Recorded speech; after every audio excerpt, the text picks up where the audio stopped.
அனைவருக்கும் அன்பு வணக்கம். அடுத்ததும் அபூர்வா ஸ்ரீ தான் கேட்டிருந்தாங்க. ஏங்க ஒரு வருஷத்துக்கு மேல ஆச்சு, அவங்க வீட்ல யாரும் தேடலையா அப்படின்னு. கரெக்ட். இது பார்த்தீங்கன்னா, அப்பப்போ இங்கேருந்து தகவல் போயிட்டுருக்கு அப்படின்னு தான் நினைக்கிறேன். ஏன்னா, இந்த திருமணம் சம்மந்தப்பட்ட விஷயம் கூட தூதர்கள் மூலமாக காண்டவ பிரஸ்தத்துக்கு சொல்லி அனுப்புகின்றான் அர்ஜுனன். அங்கே வந்து அவங்க அதுக்கு சம்மதம், ஆசீர்வாதம் அதையெல்லாம் வந்து அது பதில் கடிதம் மாதிரி தூதர்கிட்ட கொடுத்து விடுறாங்க.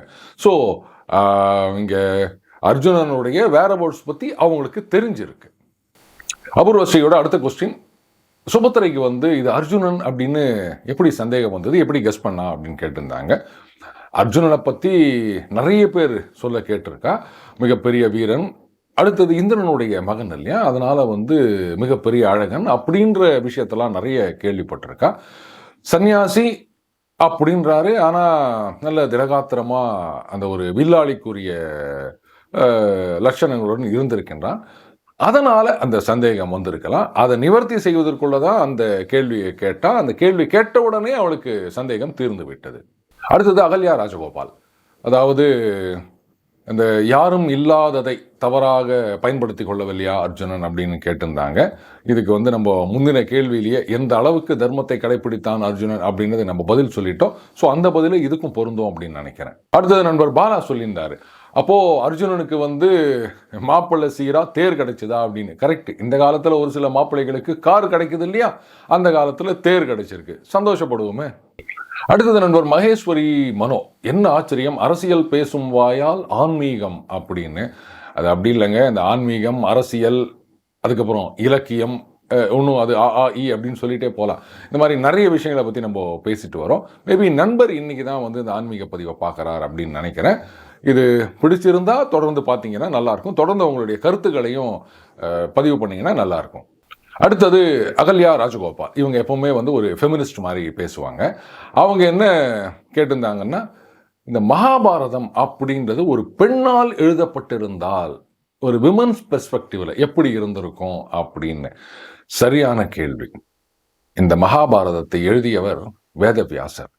இது கதை அல்ல, ஒரு படம் இல்லை ஒரு கதை அப்படின்னு சொன்னால் ஒரு ஆண் எழுதினா அவருடைய பெர்ஸ்பெக்டிவ்ல எப்படி, இல்லை ஒரு பெண் எழுதினா அவருடைய பெர்ஸ்பெக்டிவ்ல எப்படி அப்படின்னு சொல்ல முடியும். ஆனால் இது சரித்திரம், நடந்த விஷயத்தை வேதவியாசர் அப்படியே எழுதினது தான் மகாபாரதம். அதனால் இது இவங்களுடைய பெர்ஸ்பெக்டிவா அவங்களுடைய பெர்ஸ்பெக்டிவா அப்படின்றதுக்கான கேள்விக்கு இங்கே இடமே இல்லை அப்படின்னு தான் நான் நினைக்கிறேன். எந்த விதமான பாரபட்சமும் இல்லாதவர் வேதவியாசர், அப்பேற்பட்ட ஞானி அவர். அதனால அவர் எழுதின மகாபாரதத்தில் வந்து இது என்ன பெர்ஸ்பெக்டிவ் அப்படின்னு இல்லை, கேள்வியே தேவையில்லை சகோதரி. அடுத்தது அவங்களே கேட்டிருந்தாங்க, சன்னியாசியா எதற்கு ஆக வேண்டும் அப்படின்னு. இதை நம்ம ஏற்கனவே சொல்லிட்டோம், என்ன நோக்கத்துக்காக சன்னியாசி ஆனார் அப்படின்னு. இல்லை marrying so many woman don't say this as answer, I cannot accept as a woman அப்படின்லாம் சொல்லியிருந்தாங்க. இல்லை, நான் அந்த மாதிரிலாம் நான் சொல்லலை. இப்போது சில பேருக்கு சந்தேகம் வரலாம், என்ன சார் இத்தனை திருமணம் செய்து கொண்டிருக்கின்றாரு, இதெல்லாம் நியாயமா அப்படின்னு. ஆஸ் யூஷுவல் நண்பர் கேஎம்பி வேற இதை பற்றி ஒரு கமெண்ட் போட்டிருந்தாரு. அந்த காலத்தில் ராஜாக்களை பொறுத்த வரைக்கும் அந்த திருமணம் அப்படின்றது வந்து பார்ட் ஆஃப் டிப்ளமசியாக இருந்தது அப்படின்றத நம்ம பார்க்குறோம். ராஜரீக உறவுகளை மேம்படுத்தி கொள்வதற்கு, படைபலத்தை பெருக்கிக் கொள்வதற்கு, இந்த மாதிரி நிறைய காரியங்களுக்காக இந்த மாதிரி திருமணங்கள் அனுமதிக்கப்பட்டிருந்தன. அதனால எல்லாரும் அந்த மாதிரி அத்தனை திருமணங்கள் செய்து கொண்டார்களா அப்படின்னா கிடையாது. அனைத்து சத்திரியர்களுமே அப்படி கிடையாது. ஒரு சிலர் இந்த மாதிரி வந்து பல காரணங்களுக்காக திருமணம் செய்து கொண்டிருக்கின்றார்கள். பட் அதுதான் நாம் அப்படின்றது கிடையாது. அடுத்த நண்பர் சாரநாதன் ஜி கேட்டிருந்தார், அதாவது கிருஷ்ணர் வந்து அர்ஜுனனை போய் சந்திக்கின்றார். அர்ஜுனன் அவருக்கு தெரிஞ்சிருத்து, அர்ஜுனா அப்படின்னு அவர் அழைக்கின்றார்.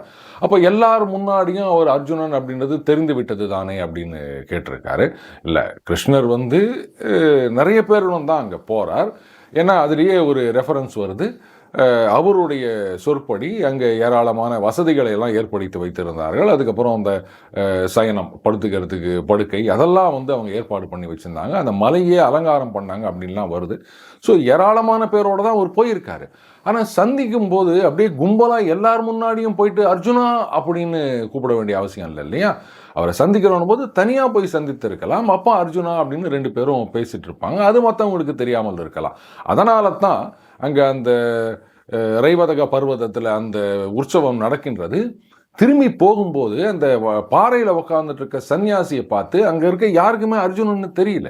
ஏன்னா எல்லாருமே வந்து கிருஷ்ணர் அர்ஜுனான்னு கூப்பிட்டு பேசுறத பார்த்துருந்தாங்கன்னா அப்போ அவங்களுக்கு அப்போவே தெரிஞ்சிருக்கும், அர்ஜுனன் இங்கே இருக்கார் அப்படின்னு சொல்லிட்டு ஊர் மக்கள் எல்லாம் திரண்டு வந்திருப்பாங்க.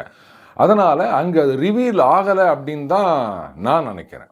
அடுத்தது நண்பர் பழனி சுப்பிரமணியம் அவர் என்ன கேட்குறாரு, சார் எல்லா நாயன்மார்களும் வந்து சிவபெருமான அந்த ரிஷபாரூடராக பார்க்குறாங்க, அதுக்கப்புறம் கைலாயம் போனாங்க அப்படின்னு வருது, இதில் ஏதாவது குறியீடு இருக்கா? இவங்கள்லாம் வந்து இந்த மண்ணில் வாழ்ந்தவர்கள் தானே, இது லாஜிக்கு இல்லையே அப்படின்னு கேட்டிருக்காரு. அது அப்படி இல்லைங்க. அதாவது இன்னைக்கு வந்து கடவுளே நேராக வந்தால் கூட நாம் நம்ப மாட்டோம். என்ன நீ தான் கடவுளா, இல்லை யாராவது பிராங்க் பண்ணுறீங்களா அப்படின்னு கேட்போம். என்ன காரணம்னா, கடவுள் மேல நம்பிக்கை குறைந்து விட்டது, கடவுள் நம்பிக்கை இல்லை அப்படின்லாம் நம்ம சொல்ல மாட்டேன். நாமள மாதிரி ஒரு திருட்டு பையன் முன்னாடி கடவுள் வருவாரா அப்படின்னு நம்ம மேலேயே நமக்கு நம்பிக்கை இல்லை. அதனால தான் கடவுள் வந்தால் கூட என்னெல்லாம் பார்க்கறதுக்கு கடவுளாவது வருது, அது யாராவது வந்து என்னை ஏமாத்துறாங்க போல இருக்குது, இப்படி தான் நினைப்போமே தவிர நிஜமாவே அது கடவுள்னு நம்ம நம்ப மாட்டோம். அந்த அளவுக்கு அற்ப பயிலுவலாக இருக்கோம் நம்ம. ஆனால் அந்த காலகட்டத்தில் பார்த்தீங்கன்னா உண்மையான பக்தி அப்படின்றது இருந்தது. அதனால் அவர்களால் வந்து கடவுளை நேரில் பார்க்க முடிந்தது. அப்போ இன்னைக்கும் வந்து கடவுளை நேரில் பார்க்க முடியுமா அப்படின்னா நான் அது சாத்தியம் அப்படின்னு தான் நினைக்கிறேன். பட் அதுக்கான பக்குவம் நமக்கு இருக்க வேண்டும், அந்த பக்தி நமக்கு இருக்க வேண்டும். இதுக்கும் கிண்டலாக யாராவது கமெண்ட் போட்டால் போடலாம், பட் அதை பற்றி எனக்கு கவலை கிடையாது. பல நேரங்களில் வந்து நம்ம ஜெயராமன் சேகர் அவர்கள் சொல்வார், இதெல்லாம் வெளில சொன்னால் நம்ப மாட்டாங்கன்னு. இந்த மாதிரி அதிசயங்கள் வந்து பல பேருக்கு நடந்திருக்கலாம், என்னுடைய வாழ்க்கையில் நடந்திருக்கு அப்படின்வாரு. ஆனால் கடவுளை நேரில் காணும் அளவுக்கு நமக்கு வந்து அந்த தகுதி இருக்கின்றதா அப்படின்னா இல்லை அப்படின்னு தான் சொல்லணும். அந்த தகுதி இருக்கவர்களுக்கு அந்த பாக்கியம் கிடைக்கும். ஆனால் அவங்க எல்லாரும் அதை வெளில சொல்லுவாங்கன்னு நம்ம எதிர்பார்க்க முடியாது. இப்பவும் ஏதாவது ஒரு மூலையில் யாராவது ஒரு பக்தருக்கு கடவுள் தரிசனம் கொடுத்து கொண்டு இருக்கலாம், நமக்கு தெரியல. அப்படி ஏதாவது நடந்திருந்தா கூட நாம் வந்து இது ஏதோ வாட்ஸ்அப்பில் வந்த ஃபார்வேர்டு அப்படி தான் நினைப்போமே தவிர அது உண்மை அப்படின்னு ஏற்றுக்கிற அளவுக்கு கூட நமக்கு வந்து அந்த பக்தி இல்லை இல்லையா? அதனால தான் அது இது ஏதாவது குறியீடா அப்படின்னா இல்லை. அதாவது கடவுளோடு ஐக்கியமாகின்றார்கள், கடவுள் வந்து அவங்க முன்னாடி தோன்றுகின்றார், கடவுளோடு கைலாயம் போனார் அப்படின்றத வந்து முக்தி அடைந்தார் அப்படின்னு தான் நம்ம எடுத்துக்கணும் நண்பரே. அடுத்தது நண்பர் பார்த்திபன் நாகராஜன், நீங்கள் வந்து அந்த கமர்ஷியல் செக்ஸ் ஒர்க்கர் அப்படின்ற ஒரு ஆங்கில வார்த்தையை உபயோகப்படுத்தியிருந்தீங்க. அதுக்கு ஈடான அந்த தமிழ் வார்த்தைகள் அவர் குறிப்பிட்டிருந்தார். எப்பவுமே நீங்கள் வந்து தமிழ் வார்த்தைகளை தான் அதிகமாக உபயோகப்படுத்துவீங்க, இந்த இடத்துல அதை ஆங்கில வார்த்தையை உபயோகப்படுத்தியதுக்கு ஏதாவது காரணம் இருக்கா அப்படின்னு சொல்லியிருந்தாரு.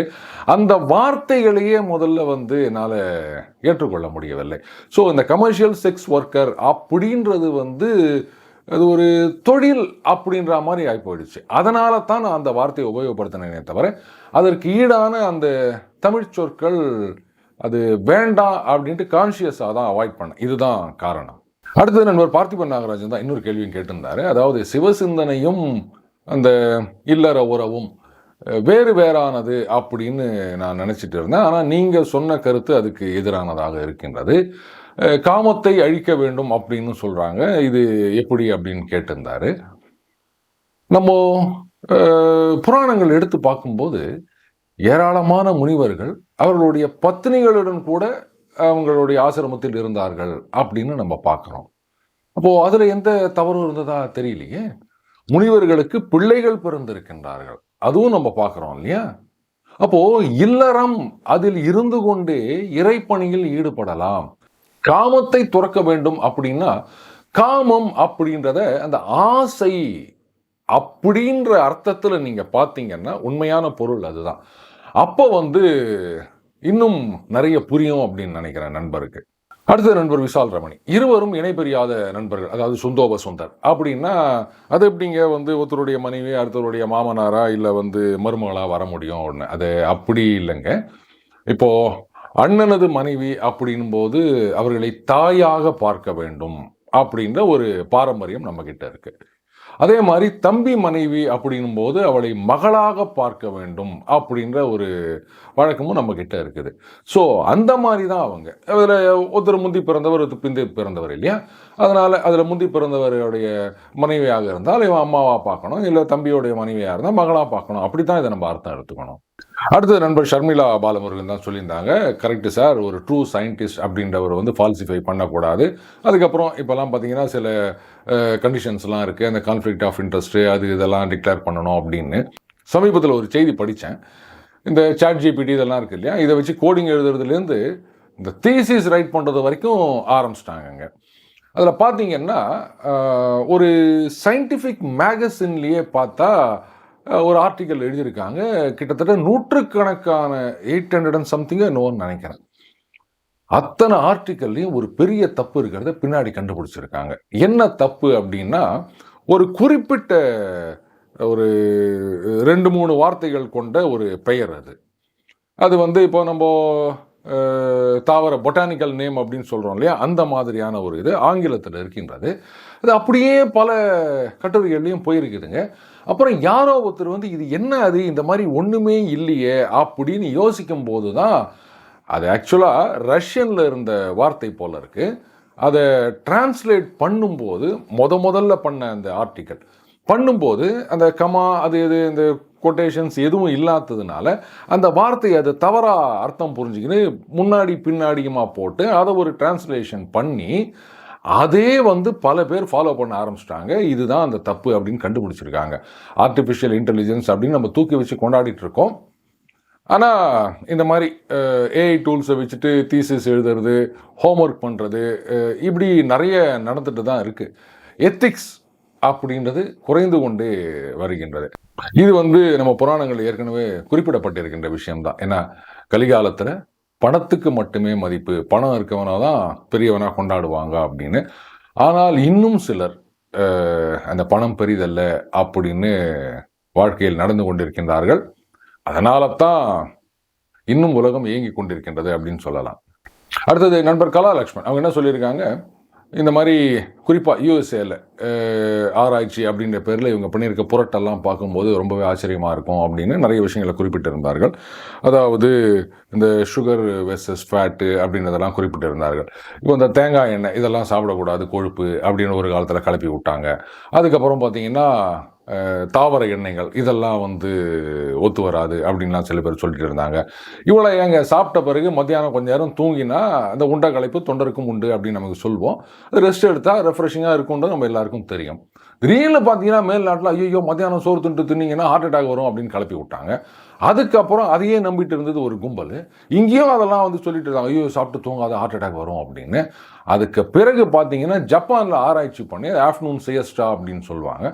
இப்போ அங்கெல்லாம் பார்த்தீங்கன்னா கம்பெனிகளில் சாப்பிட்ட பிறகு ஒரு 1/2 hour அது தூங்குறதுக்குன்னே வந்து அவங்க டைம் ஒதுக்கி வைக்கிறாங்க. இப்போது அதை ஏற்றுன்னு ஆமாம்மா சாப்பிட்ட பிறகு கொஞ்சம் நேரம் தூங்குங்க, ரெஃப்ரெஷிங்காக இருக்கும் அப்படின்னு. இதைத்தானே காலங்காலமாக எங்கள் ஊரில் நாங்கள் சொல்லிட்டு வந்தோம். எங்களை வந்து நீங்கள் அதெல்லாம் தப்பு பண்ணாத அப்படின்னு சொல்லிவிட்டு இப்போ மறுபடியும் எதையோ ஒரு ஆராய்ச்சி அப்படின்னு காசை கொட்டி செலவு பண்ணிவிட்டு இப்போ மறுபடியும் நாங்கள் சொன்னதையே எங்களுக்கு திருப்பி சொல்லின்னு இருக்கிறீங்க. ஒரு காலத்தில் பார்த்தீங்கன்னா கிராமங்கள்லாம் வந்து இந்த ஆளும் வேலும் அப்படின்ற மாதிரி வேலங்குச்சி வச்சு பல்லு தேய்ப்போம். அதுக்கப்புறம் பார்த்தீங்கன்னா இந்த உப்பு வச்சு பல்லு தேய்ப்பாங்க. அதுக்கப்புறம் அந்த உமிக்கறி வச்சு பல்லு தேய்ப்பாங்க. ஐயோ இதெல்லாம் தேய்ச்சிங்கன்னா பல்லோட எனாமல் கெட்டு போயிடும், அப்புறம் பல்லே ஊந்துடும், நீங்கள் பொக்கே ஆயிடுவீங்க, அதனால் நல்ல வெந்நீரை மென்மையான டேஸ்டான இந்த பல்பொடியை யூஸ் பண்ணுங்க அப்படின்னு சொல்லிட்டு அதை டப்பாவாக நம்ம தள்ள கட்டினாங்க. இன்றைக்கி நம்ம எங்கேயாவது பருத்து தூங்கியிருந்தா கூட அங்கேருந்து ஒருத்தர் மைக்கோட வந்து நீங்கள் யூஸ் பண்ணுற டூத் பேஸ்ட்டில் உப்பு இருக்குதா அப்படின்றாங்க. அதுக்கப்புறம் பார்த்தீங்கன்னா இது பாருங்கள், இது கறி அடங்கிய டூத் பேஸ்ட் அப்படின்றாங்க. இதில் வந்து வேல் இருக்கிறது, ஆல் இருக்கிறது அப்படின்றாங்க. நாங்கள் இலவசமாக மரத்துலேருந்து உடச்சி தேய்ச்சிங்க இருந்தோம், அதை ஒன்றும் பண்ணாத அப்படின்னு சொல்லிவிட்டு இப்போ நீங்கள் அந்த ஆளை உடச்சி அதை பேஸ்ட் ஆக்கி கொண்டாந்து எங்கள் தலை கட்டி காசை பார்த்து நிற்கிறீங்க. எங்களுடைய அறிவை நீங்கள் எங்கள் தலையில் கட்டி நீங்கள் காசு பார்த்து நிற்கிறீங்க, நாங்கள் முட்டாளாகிறோம். இதுதான் வந்து இன்றைக்கி நடந்துட்டுருக்கு நண்பரே. அடுத்தது லெட் பைப், அந்த ப்ராப்ளம் இங்கே இருக்கா அப்படின்னு. லெட்டில் பைப்பு போடுற அளவுக்கெல்லாம் நமக்கு வசதி கிடையாதுங்க. எங்கே பார்த்தாலும் பிளாஸ்டிக் பைப்பு, இல்லை மிஞ்சி போச்சுன்னா வீராணத்தில் அந்த காஸ்ட் அயன் பைப்பு தான், வேறு ஒன்றும் கிடையாது. கடைசியாக நண்பர் அகல்யா ராஜகோபால் நல்லா தான் இருக்குது, இன்ட்ரெஸ்டிங்கா. ஆனால் அந்த சைத்தான் விஞ்ஞானின்னு வச்சிருக்க டைட்டில் தான் புரியல அப்படின்னு. அது சைத்தான் விஞ்ஞானி அப்படின்றது வந்து ஒரு காமிக்ஸ்க்கு வச்சிருந்த டைட்டில். அந்த விஞ்ஞானி வந்து விபரீதமாக பண்ணணுன்றதுக்காகவே வந்து ஏதாவது கண்டுபிடிப்பார். அவரை வந்து ஸ்பைடர்மேன் போயிட்டு தோக்கடிச்சிட்டு அவரை சிறைப்பிடித்து வருவார் அப்படின்றது தான் அந்த ஸ்டோரி. ஸோ அதனால தான் சைத்தான் விஞ்ஞானி அப்படின்ற பெயர் வச்சிருந்தேன். ரைட் நண்பர்களே, இந்த வாரம் வந்து கேள்வி நேரம் ரொம்பவே சுவாரஸ்யமாக இருந்திருக்கும் அப்படின்னு நினைக்கிறேன். அதுக்கு காரணம் நான் ரொம்ப இன்ட்ரெஸ்டிங்காக பதில் சொன்னேன் அப்படின்றது இல்லை, நண்பர்களுடைய கேள்விகள், கண்டனங்கள் அது இன்ட்ரெஸ்டிங்காக இருந்தது. நீங்கள் எந்த அளவுக்கு பாலை வேகமாக போடுறீங்களோ அந்த அளவுக்கு தான் 4-0 6-0 அடிக்க முடியும். மறுபடியும் கிரிக்கெட் வந்துச்சு, வேறு வழி இல்லை. ஸோ உங்களுடைய கமெண்ட்டுகளை பொறுத்து தான் என்னுடைய பதில் இருக்கும். உங்களுடைய கருத்துக்கள் எதுவாக இருந்தாலும் தயங்காமல் கமெண்ட்டில் பதிவு பண்ணுங்கள். மீண்டும் அடுத்த பதில் இணைந்திருப்போம். வணக்கம்.